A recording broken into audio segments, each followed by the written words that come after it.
This is the whole effing show, Rob Van Dam. You're listening to, you know it, that's right, another wrestling podcast. It's time for another wrestling podcast. The measuring stick just changed around here, buddy. You're looking at the best there is, the best there was, and the best there ever will be. They think they got the answers. I change the question. The cream of the crop. Nobody does it better. These are the best in the world, brother. These are the best at what they do. When we talk about the legends of the sport, there's only two in my book. Another wrestling podcast. Another wrestling podcast. Now can you dig that, sucker?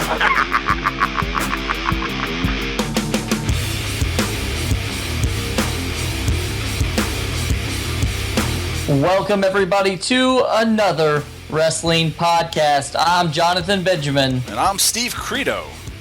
Steve, for anybody that's out there listening right now, thank you for tuning in, first of all. Second of all, Steve, why are they listening to another wrestling podcast? Well, Jonathan, I'm glad you said that. Guys and gals, if you're listening to another wrestling podcast, it's because we're like no other wrestling podcast.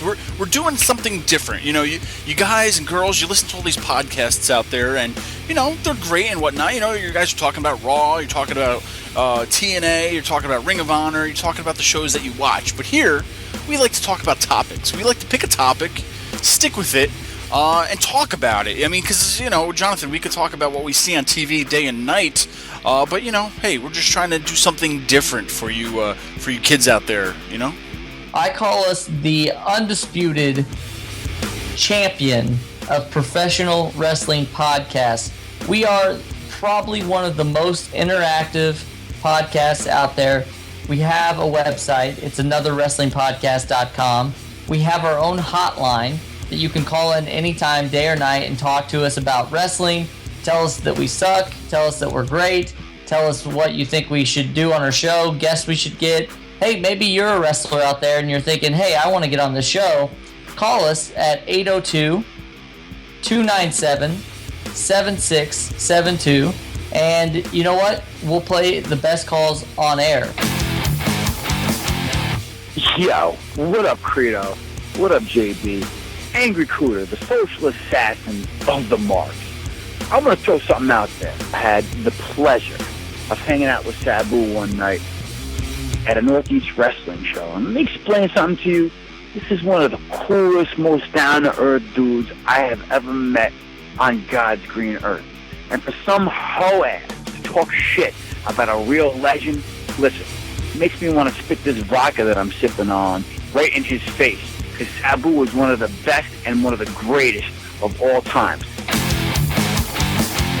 We're not cut from the same mold as all the other wrestling podcasts out there. So, with that being said, I know that we have got an amazing show today, and I know that it's a little, it may end up being a little controversial. What do you think? Yeah, that's right, Jonathan. We have with us today, guys, the Homicidal, the Genocidal, the Suicidal Sabu will be joining us in a little bit in the studio. He's going to talk to us about something that went down about a week ago with Pro Wrestling Syndicate, PWS, down in New Jersey. So stay tuned for that, guys, because he's going to answer, you know, some of the controversy that's been going around, and we'll see what he has to say about it. Well, Steve, I think that you just inadvertently figured out what we were going to talk about today. We have Sabu on, so we could talk about a billion different things regarding Sabu, but I think that we should just kind of stick with hardcore wrestling. Now, if you go back and listen to some of our other podcasts, we talked with Tommy Dreamer, we've talked with, you know, some amazing hardcore wrestlers before, but we haven't really talked about hardcore wrestling in general and our thoughts on the subject. So I think that should be it. Do you have any objections with that topic today? Hey man, it's the hardcore show. Let's do it up. I mean, there's a lot to talk about hardcore wrestling. I mean, you can even go back to like backyard wrestling and all that crap, but not that much. I want to talk about hardcore wrestling. You know, ECW, CZW, you know, Japan, all that kind of stuff. Jonathan, I mean, growing up watching pro wrestling, I would have to say ECW was definitely the first kind of hardcore show that I was watching. They were doing stuff nobody was doing, at least in my TV. So they were kind of like the first hardcore gateway drug, if you will, to a different type of wrestling, to where you got your wrestling, but then you also got your kendo sticks and your tables and your flaming tables and your thumbtacks and anything and everything. So I don't know. Would you consider ECW the gateway drug for you for hardcore wrestling? Well, I'm from a different land, and we've talked about this probably to death, but in the Midwest, we didn't really have ECW. I didn't see my first ECW product until ECW was almost already out of the picture. But what I did have was USWA. I did have Memphis Wrestling. I had a lot of different promotions in the Midwest that were doing somewhat hardcore-esque type matches way before ECW was even born. You would see a lot of people in Memphis. They would take the flash paper out of their tights, and then they would burn somebody, and it would be a week, and they would have an eye patch on, or they would run somebody through a table, or even looking back at when the Four Horsemen broke Dusty Rhodes' legs. That to me was really the humble beginnings of hardcore wrestling. It's not as glamorous and it's not as publicized, but I think that there's some deep-rooted hardcore wrestling that happened way before ECW and all the other promotions. Sure, yeah. I remember even watching ECW, right around when Cactus Jack was in there, and I definitely was a big fan of Cactus Jack. When I first saw him, I started looking up more info about him, and then I found all his VHS tapes at, like local indie shows or something like that, where, I was just buying VHS tapes, and I bought a lot of his, Cactus Jack in Japan tapes, and man, crazy stuff, brutal stuff with Terry Funk. Like, I didn't even know what I was watching. I don't think my parents even knew what kind of videos that I had right here, and it wasn't like, oh no, they found a porno or something. This was like guys killing each other in Japan, and I don't think they really knew about that. So it was kind of like, hey, I guess you could find anything at these shows or whatever. So that kind of enlightened me to like what the hell was going on in the world with hardcore matches. But man, some of those Cactus Jack matches in Japan, man, he is nuts. I give him credit for all the crap he's done, but man, I don't know. How are you with hardcore matches, Jonathan? Because it's like, okay, if we have a tables, ladders, chair match or whatnot, it's okay. But I'm talking like hardcore matches, like CZW, man. They have some crazy stuff. I've never personally been at a CZW show, but I mean, just the stuff that I've seen online with the light bulbs and all that crap, man. That's crazy. I don't know. What are your thoughts on that stuff? Because I don't know. It's wrestling, but it's not. These guys, man. I hope they're getting paid good. That's what I'm saying. I think that there's a time and place for almost everything in professional wrestling, and hardcore wrestling is no different. I think that if it helps enhance a storyline, or if there's a point to it, then it's fine in my book. Just the senseless, ridiculous, let's see how we can bleed on each other, and let's have bombs and all that stuff, it really doesn't appeal to me as much as like a pure wrestling match, I'll say. But there's definitely some entertainment value to it. Going back to what you said about those videos of Cactus Jack in Japan, a lot of that stuff was it was borderline with me. It felt like I was watching a snuff film, or something where somebody was legitimately getting murdered. And this was back before CSI or Criminal Minds or any of that stuff. So I wasn't really exposed to that. Even when someone would get burned in Memphis Wrestling or whatever, it was just more of the illusion that someone got burned. They weren't really taking like a torch to someone's face. And I feel like in Japan, when they had the bomb matches and all that stuff, and even in CZW sometimes, I feel like it may go a little too overboard. But you know what? They've got a specific audience that they are catering their product to, and those people love it. And I'm not one to tell anybody not to watch it. But for me, it's just not exactly the best thing that I think I could see in wrestling. Sure, yeah, I know it's definitely unique. It's definitely, like you said, a time and place for it. And like I said, I'm a Cactus Jack fan. I love watching his stuff, but I don't know. there's a lot of stuff going on out there. I mean, guys, let us know. Tweet us at a wrestling pod, a wrestling pod. Let us know, what are some of your favorite hardcore matches or promotions, or I don't know, bring it up to us. Let us know. We'll try to interact with you because that's the whole point of it, guys. But Jonathan, we can talk day and night about hardcore wrestling, which we will. But coming up right now, we have Sabu joining us. We're going to get down to the bottom of this, Jonathan. A lot of controversy, what we were saying in the beginning about, what happened with him in PWS. But, Jonathan, here at Another Wrestling Podcast, we take pride in the people who we bring on. And, we have to hear both sides of the story, right?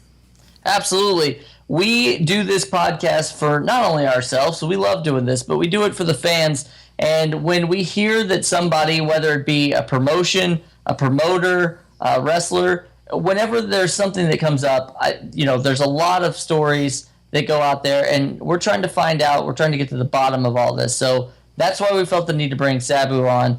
And what you're hearing is exactly his story. So without further ado, let's hear from Sabu.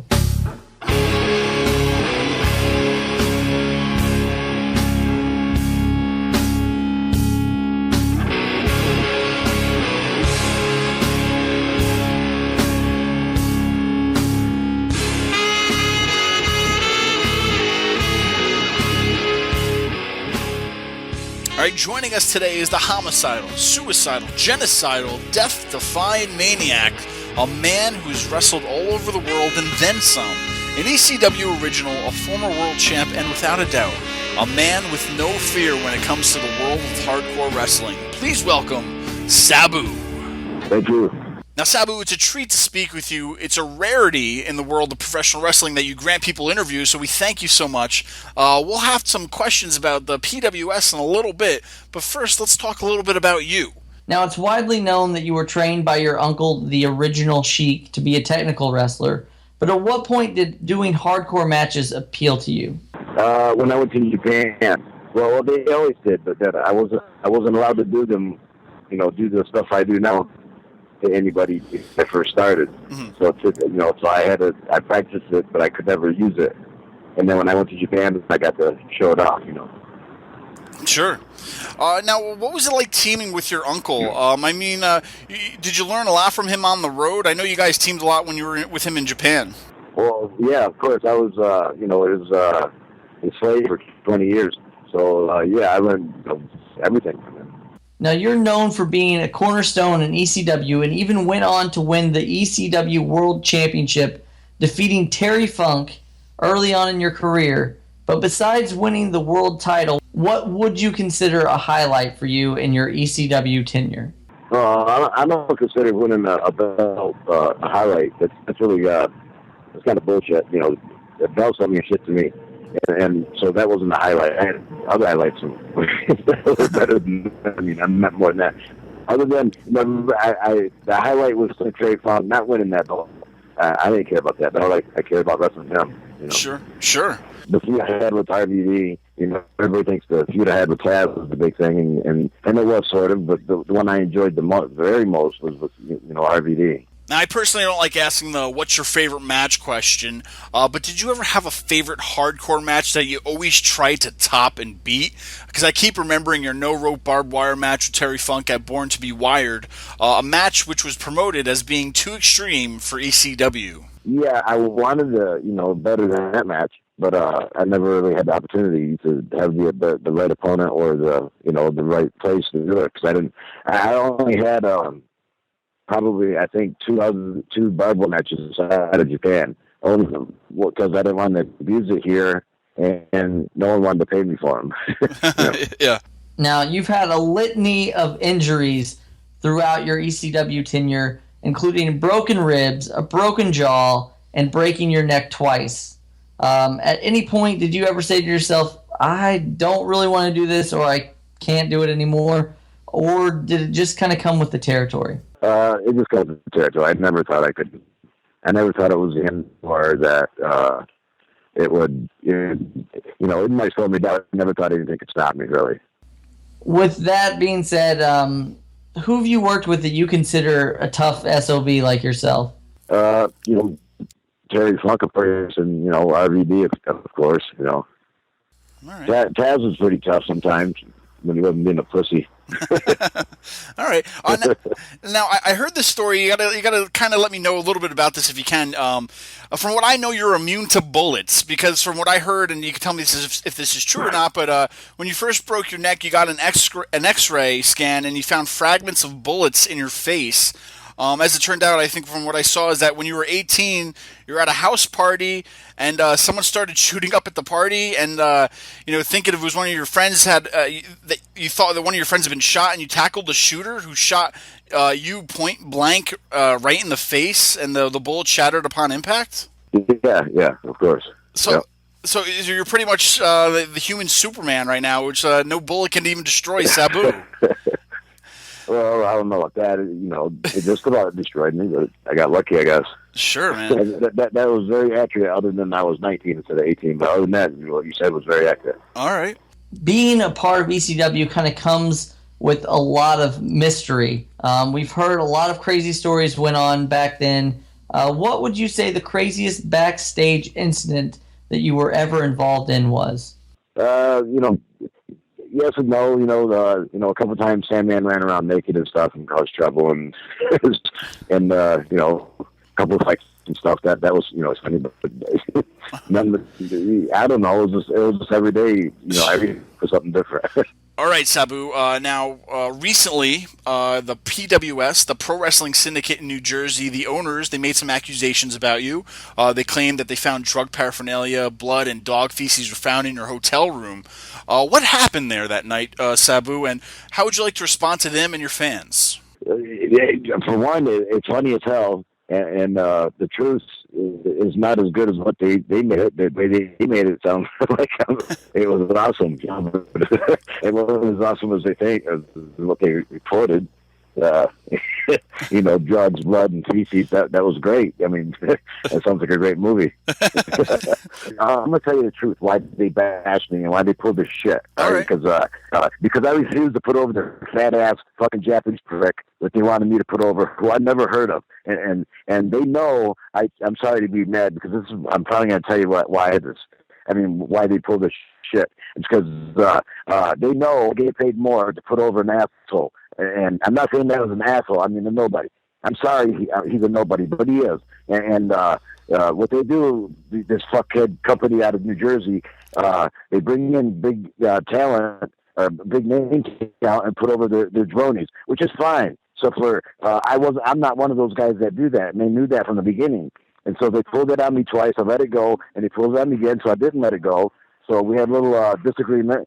And then afterwards, you're saying I tore this hotel room up with pictures and all this bullshit with shit all over the place and a dog. And they're right. I had a dog and I made a mess. There was no shit. There was no drugs. There was no needles. There was blood because I bleed and that's the way it is. And I had to bleed all over the place. But I bled in bed and probably bled in the shower. But they made it sound like I murdered somebody in that room and sacrificed my dog and shit all over the room, and it sounds great, but that's not true. They said they had a bill stating the hotel owed all this. That bill, when we checked in, I checked in under my name, and my credit card was not denied like they said it was. And so the bill that we gave when we checked out had my name on it, not theirs. The bill they're showing, taking pictures of, has Pat Butt's name on it. So fuck him. Must have shit all over the place and bled and killed somebody in the room, and sacrificed the dog. But the truth is, it was so funny. I didn't really want to respond to it because the way they made it sounded better than the truth. It sounded like I'm a rock star and I'm, and having a great time. Of course. And I am having a great time, but not that great a time. Of course. Now, in regards to the promotion side of the wrestling business, do you think that should be kept behind closed doors? This promotion also gave out a wrestler's personal cell phone number because he couldn't make a show.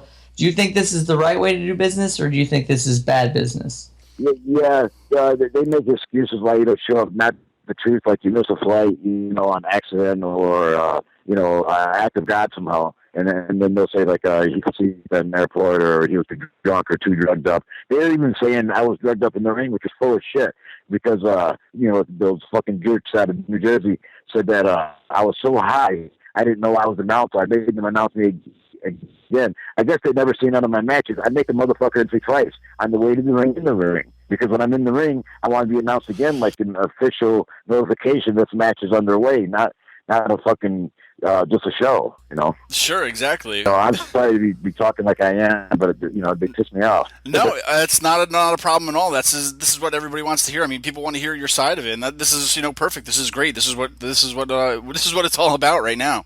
Well, regardless of that incident, I mean, to get a little bit back on track with stuff. I mean, if you have anything else to say, please feel free to say it. But I'm just going to ask you a few more questions.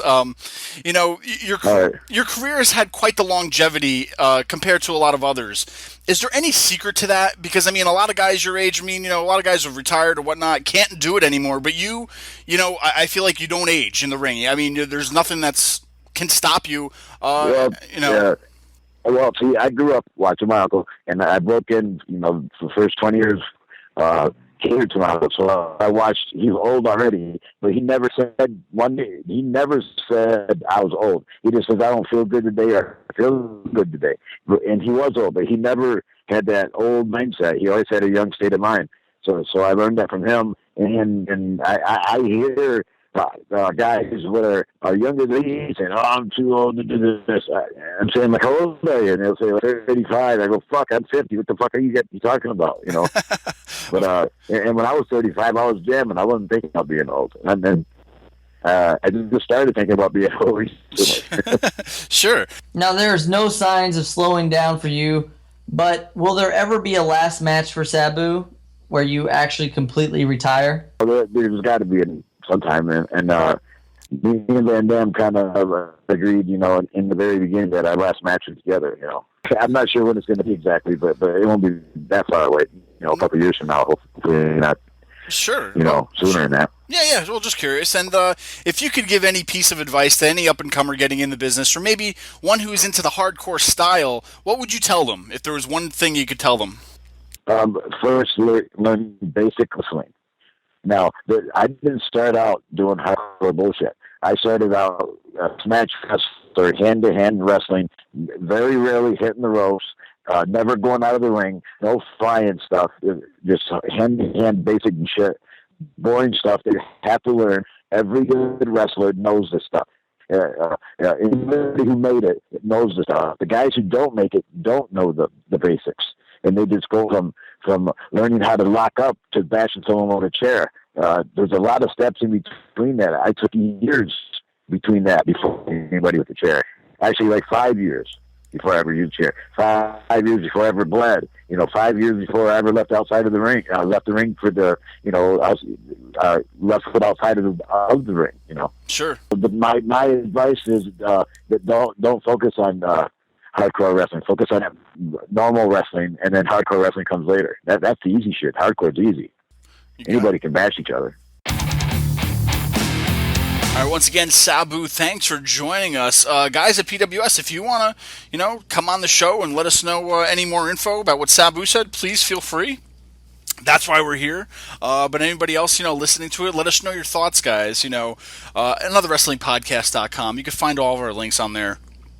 Email, Facebook, Twitter, all that fun stuff. Let us know what you thought about what Sabu had to say tonight. And Jonathan, for everybody listening out there, guys, you heard Sabu. And in case you missed it, in a few weeks, we'll probably put it up on our YouTube page with all of our other interviews, and we also do a lot of YouTube exclusives and a lot of other stuff that just goes directly to our YouTube, with videos, interviews, and whatnot. So guys, if you're listening, head on over to YouTube, look for Another Wrestling Podcast, or go to youtube.com/AnotherWrestlingPod. You can only fit so many characters in a name for these stupid sites, but guys, check it out. This week we talked to Box Brown about his, Andre the Giant book that he penned. Is that the right thing to say? Penned or cartooned? Yes. Well, I guess a little of both, but a great interview with Box Brown. He kind of maybe let a little bit of a spoiler out that this wouldn't be the last of his wrestling books. So go on and check out him and check out our interview and all of our other interviews at youtube.com/AnotherWrestlingPod. another wrestling pod. That's right. Now, Jonathan, hardcore, we're talking about hardcore matches. We talked to one of the greatest hardcore wrestlers. We talked to one of the greatest hardcore wrestlers around, Sabu. But Jonathan, let's talk about some of the favorite hardcore matches. I mean, there's a lot of crazy stuff out there, but... Well, let's back up for a second, all right? Before we get into favorite hardcore matches, let's define what we think hardcore is. All right. In this day and age, I feel like it's kind of a catch-all. Anytime that there's somebody hits somebody with a chair, it's hardcore. Or if somebody, does 6 flips off the top rope and lands on somebody, it's hardcore. So what do you consider hardcore wrestling? Okay. So there's all right, so when you bring out the thumbtacks, when you bring out a barbed wire baseball bat, when you're using chairs, ladders, tables, ladders, chairs, that whole kind of thing, flaming tables, all that kind of stuff. When there's fire involved, when there's barbed wire involved, it's definitely hardcore wrestling, or anything where you're definitely bleeding, pretty much.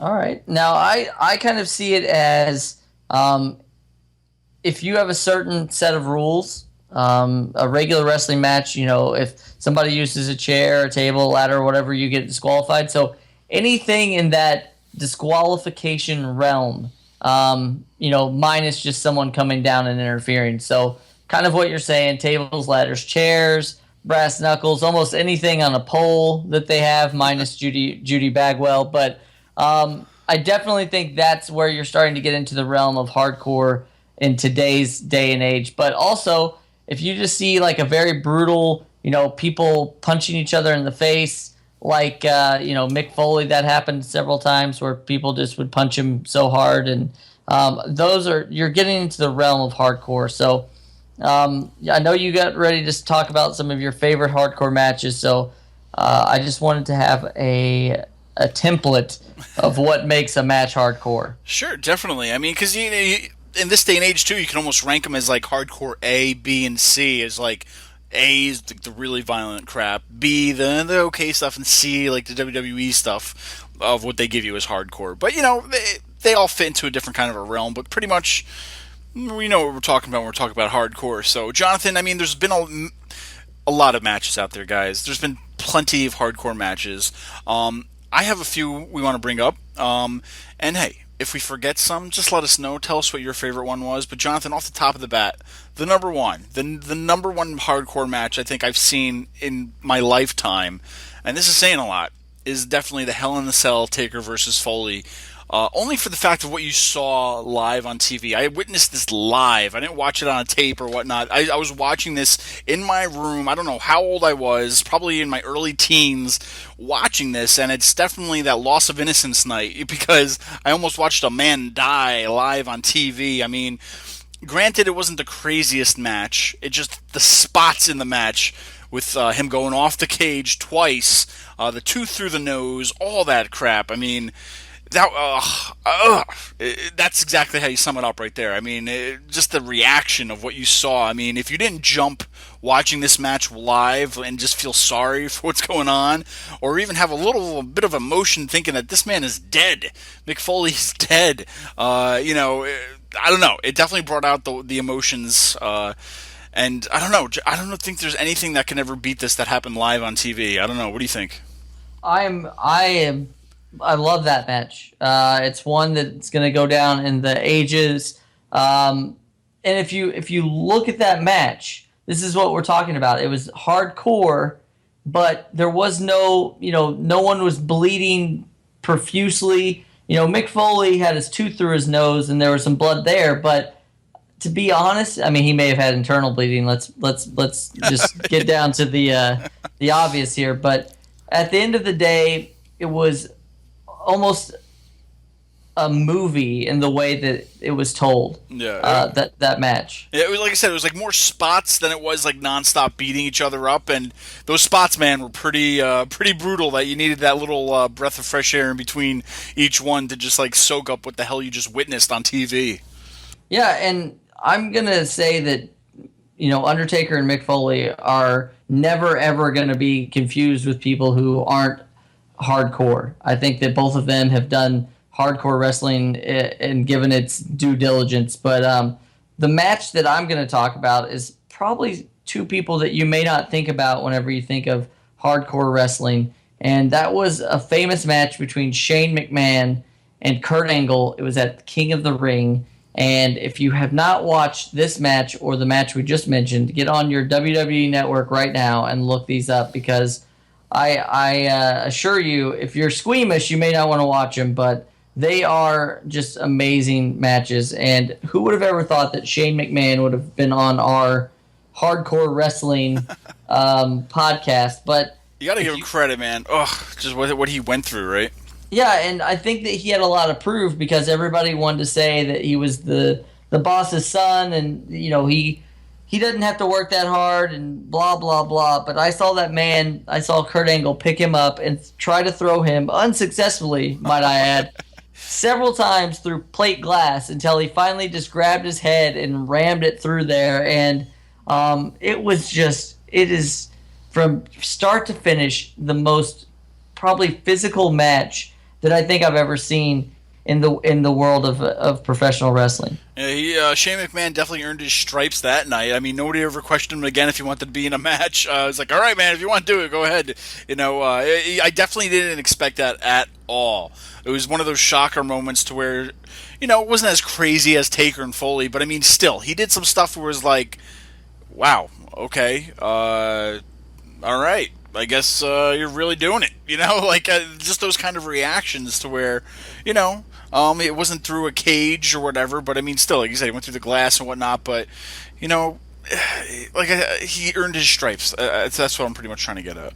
And he went toe-to-toe with Kurt Angle, who is absolutely no slouch when it comes to professional wrestling and amateur wrestling and Olympic wrestling. He took Kurt Angle to his limit, and I think that it will definitely go down as one of the greatest hardcore matches of all time. Is there any others that you could think of that really strike a chord with you as far as hardcore wrestling goes? Sure. Well, I know we're probably going to get some slack on this one because, probably some hardcore fans out there be like, oh, well, you haven't seen this and whatnot. Well, whatever. Like I said, there's thousands of matches out there. I'm not going to pick them all, so I'm just picking the few that stand out. But you have to give credit to the TLC matches with the Dudleys, Hardys, and Edge and Christian. They pretty much invented it. These kind of matches weren't, blood and gory and whatnot, but they were so innovative for what they were doing. Nobody else did it before them in the WWE on a pay-per-view, and it was definitely a classic not to be beat. What do you think about the whole TLC and the Dudleys, Hardys, and Edge and Christian? Yeah, I think that WWE at that point was kind of trying to make hardcore wrestling their own. At that point, they were trying to grab some of those people, that 18 to 35 male demographic, some of the edgier people that really enjoyed ECW. WWE wasn't going to take everything from ECW, but they were going to really try to replicate some of that stuff. So with these matches, you had the physicality of, say, a match between Eddie Guerrero and Chris Benoit in an ECW arena. You had the use of weapons as like a Sandman match or, a Dudley Boys tables match.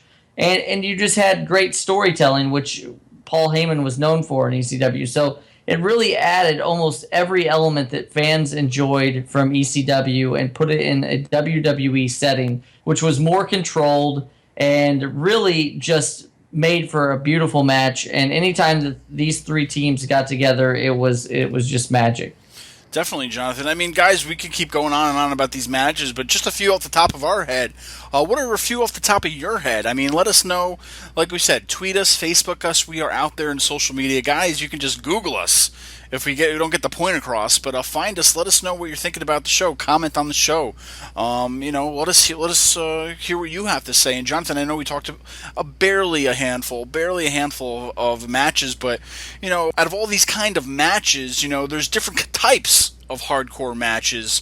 Let's talk about what are some of your favorite hardcore matches. Okay. I would say any cage match really is a big one for me. I enjoyed the big blue cage back in the day. Definitely. I enjoyed the kind of I wanted to say like fence wire cage that they had during the Attitude Era that was kind of flimsy but still got the job done. And then, all the way up into the incarnation of the Hell in the Cell matches. I think any of those are really kind of hardcore because that doesn't give. When people talk about the ring, they say, oh, well, it's springy or the ropes are springy or whatever. Those matches, the Hell in the Cell, the cage matches are typically made, I'll even go a step further and say the Elimination Chamber, that it's all steel, it's all metal, and there's really no give to that. So those are some of the matches that I think are hardcore. I know that there aren't people with, walking out there holding their intestines in their hand, but I definitely think that it's hardcore wrestling. And as I said, it's hardcore wrestling that's controlled chaos is what Michael Cole used to say. So I really appreciate the cage matches as far as hardcore wrestling goes. Yeah, definitely. I mean, so many ones. I'm a big fan of the strap matches where they tie the two guys, or with their hands with the strap, and they got to fight each other, and I like that kind of stuff. Classic matches with Dusty Rhodes and is it what is it, a strap match or bullshit? What is it? Where they been? There's the Texas bull rope match. Bull rope, yes, that. Yeah. And then in recent times too, where they just use like a leather strap or whatever and that. But stuff like that's always fun to watch. What I did hate, I'll tell you something that I hated, is that remember the Inferno matches, even the most recent one with Bray Wyatt, his Inferno match a few years ago. That was horrible. It was just like, ooh, it's gonna be fire, and then it's just like, it's supposed to keep everybody out. Then people actually ended up getting in the ring, and it was like. It was more of a novelty than it was anything hardcore, so I think the Inferno match probably have to be the worst type of, I don't know, I guess you want to encapsulate it in the hardcore realm, but were there any ones that are just really bad like the Inferno match?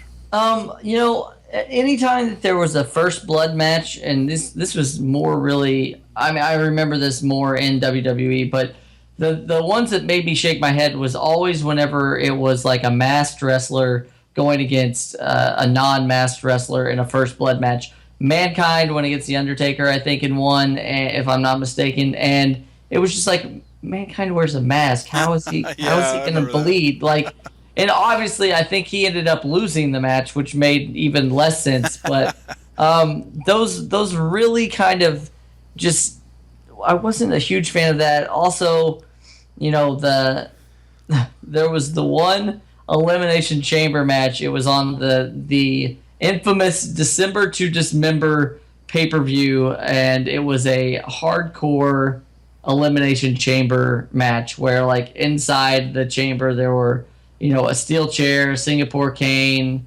I forget what all was in there, but it was just a terrible, terrible match. I can't say enough about it. Or I can't say anything good about it, I'll just say that, so I won't say anything at all. How about that? Well, there you go. Well, I'll tell you, everybody listening right now, if you want to go back to old shows, listen to the Al Snow show, because he even brings up the whole dog kennel match and how horrible that went through. I don't want to give it away because you have to hear it from him. So go back, find Al Snow on our website, anotherwrestlingpodcast.com, and I'll listen to that, because I know he definitely brings it up in there. You just racked my memory, so I think that was pretty good if people go back and check that out. But Jonathan, over the time with WWE, at least, because that's pretty much what we're talking about, and any other major company, because, I mean, when you get down to it with Japan, CZW, and all this other stuff, there's a lot of crazy shit going on. You get one S-bomb a show, but, a lot of stuff going on in there. But really, during the Attitude Era, people were embracing the hardcore with ECW and whatnot, so they had the Hardcore Championship in WWE. Now, Jonathan, was it really hardcore, or was it just too PG? Because it wasn't like, I like the whole 24/7 rule, but even then, it was like, oh, I hit you with a trash can, I pin you, and it was like, did it kill hardcore a little bit with that, or what?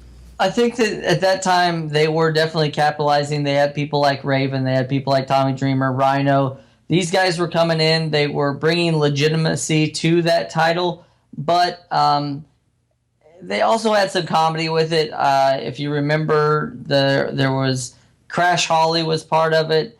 You had people like Edge and Christian that were, people that you wouldn't necessarily call hardcore wrestlers. And at the end of the day, I think it became a watered-down version. But in the beginning, they had good thoughts for this title and good aspirations, but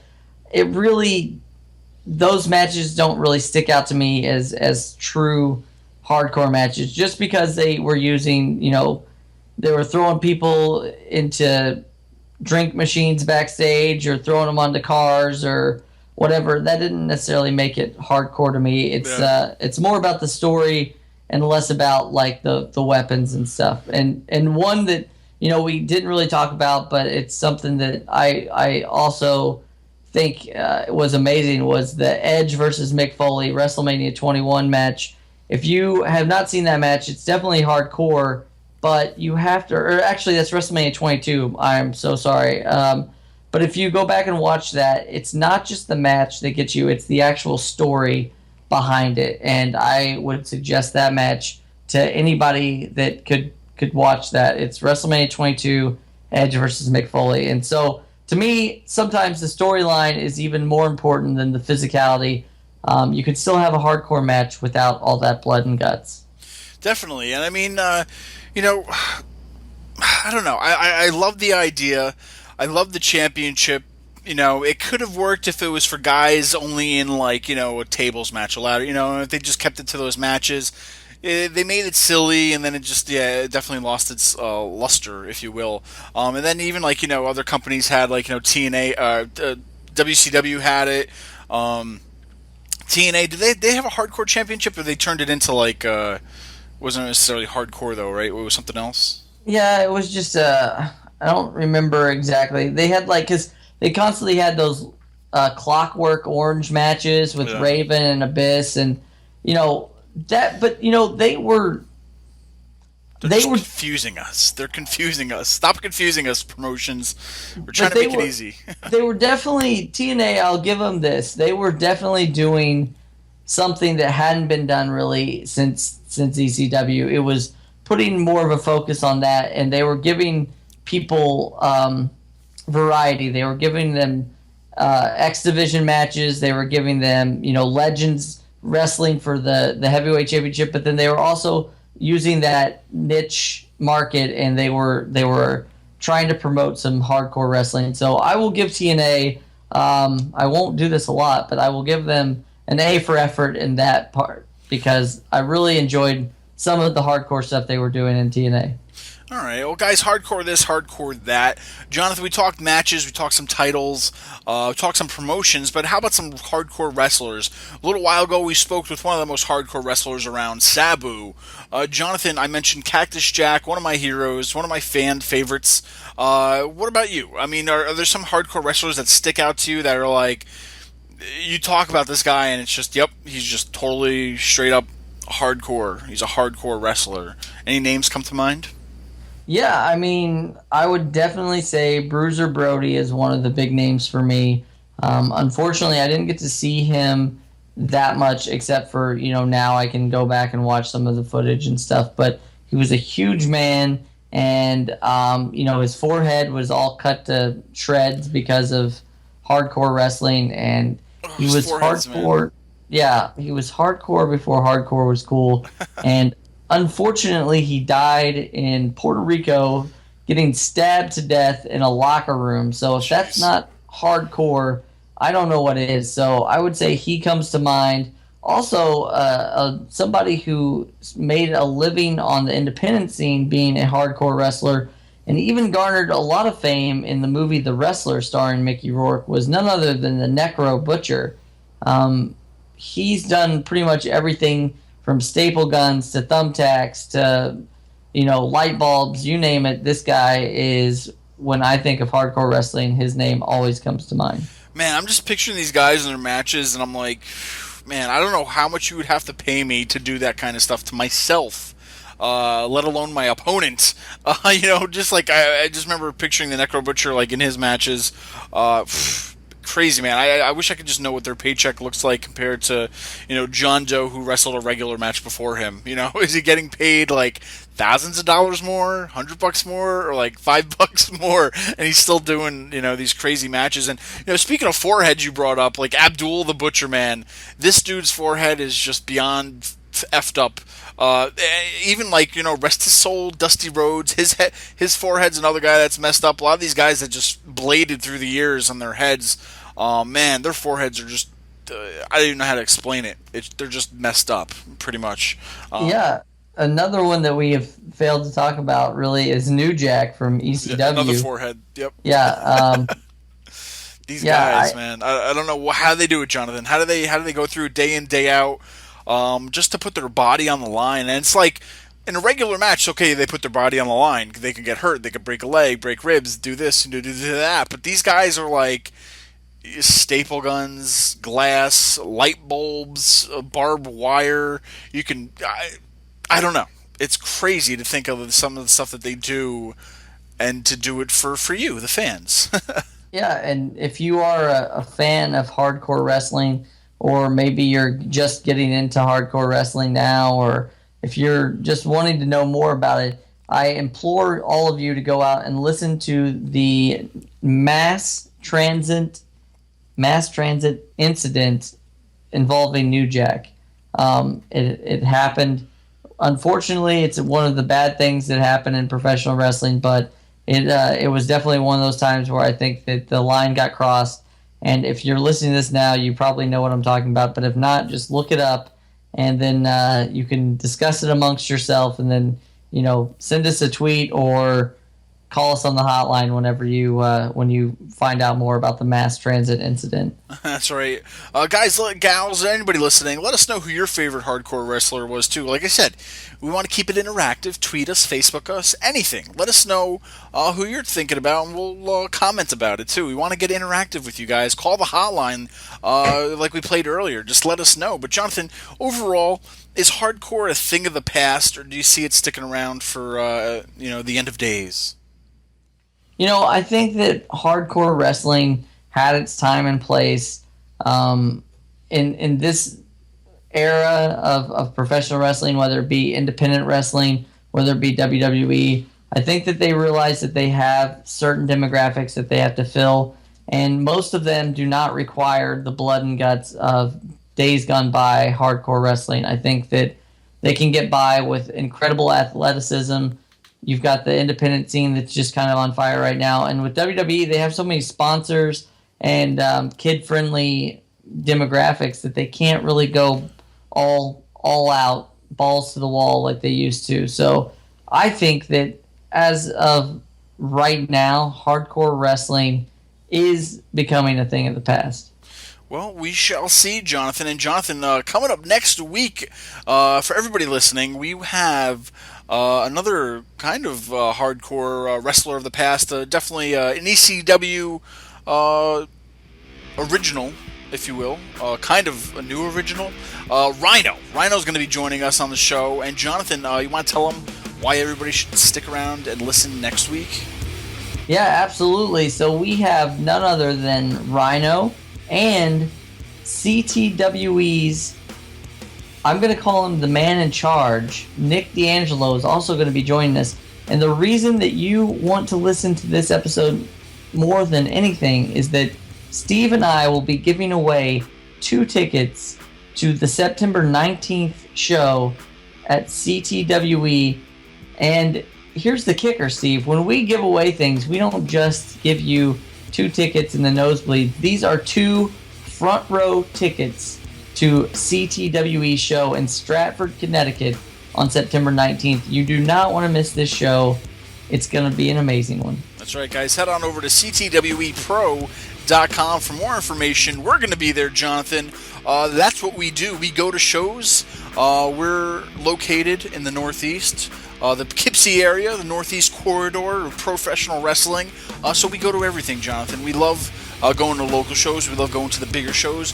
Not so much the hardcore shows as we talked about today, but hey, we're down to do anything. We're marks. We're fans. We love and enjoy the sport of pro wrestling. So guys, each and every week we're doing this. We're doing it for free, actually. So make sure you like us, you follow us, you subscribe to us, write a review for us on iTunes. And every little bit helps. Help us, help you, help us. Just, hey, we love you guys. So anything you can do out there, whether it's a retweet, a like, a follow, a poke. Hey, just let us know you're out there, and we'll see you next week, right? That's the show for today. We want to thank you all for listening. Each and every week, we do the show free of charge for you, the fans. Now, if you're wondering how to repay us for all this amazing content, we have just the thing. Subscribe to us on iTunes, and while you're there, be sure to rate us and give us a good review. And if you're looking for more information about AWP, then head on over to anotherwrestlingpodcast.com. We're all over social media, Jonathan. You can find us on Facebook, Twitter, Instagram, YouTube, and more. Just Google it. And if you're an AWP superfan, you can also show your support by going over to ProWrestlingTees.com and buying one of our official AWP shirts. Also, you can find out how to sponsor us. If you feel so inclined, you can find out all that information on our website as well. That's right. We couldn't do the show without any of you. So tune in next week for Another Wrestling Podcast.